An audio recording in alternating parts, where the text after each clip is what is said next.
the passage of a regulation bill, a financial reform bill. Is it now a sure thing because of the Goldman charges?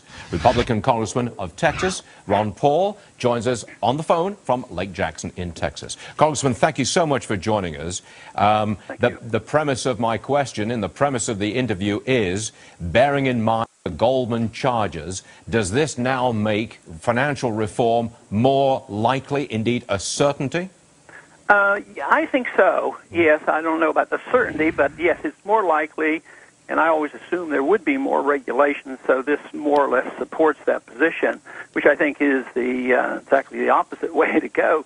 I think this whole episode of the SEC now filing charges against Goldman Sachs, it proves the SEC is inefficient. You know, they're supposed to prevent problems, and here they're coming up 3 years late making charges.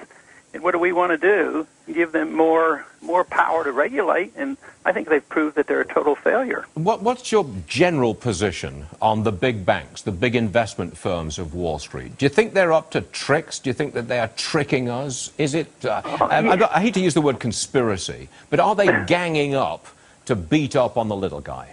Absolutely, and it's the system, and it's the Federal Reserve system of money and banking that invites this. Bigness alone isn't the reason. You know, if you had free market banking and people were honest, not committing fraud, and they had a lot of customers, I would think that is fine. But if they're big because they had inside information from the Fed and they get loans at 0% from the Fed and they can go out and do all the gambling they want, I mean that's where it's wrong, and the little guy gets squeezed.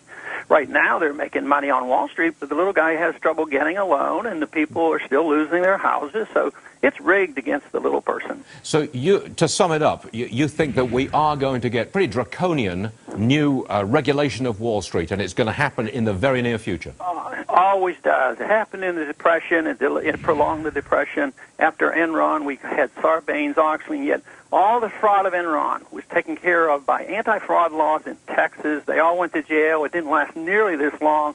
And here, when you defend on the SEC, this SEC, like the Federal Reserve, creates the moral hazard. Everybody says, oh, the Federal Reserve is there. They'll take care of us, lender of last resort. SEC, oh, they're out there checking these guys, so they must all be safe. They've given their approval.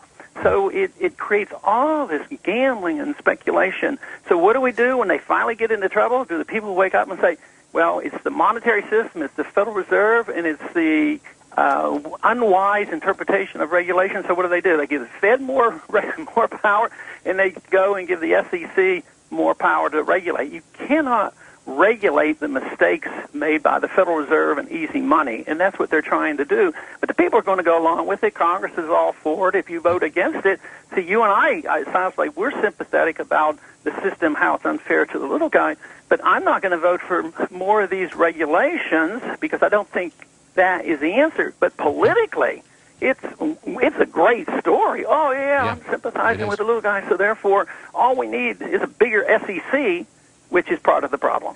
I think it's a political victory for the Obama administration. That's my opinion. I think you share it too. Congressman Ron Paul. I agree with you. We appreciate you being with us. Thank you.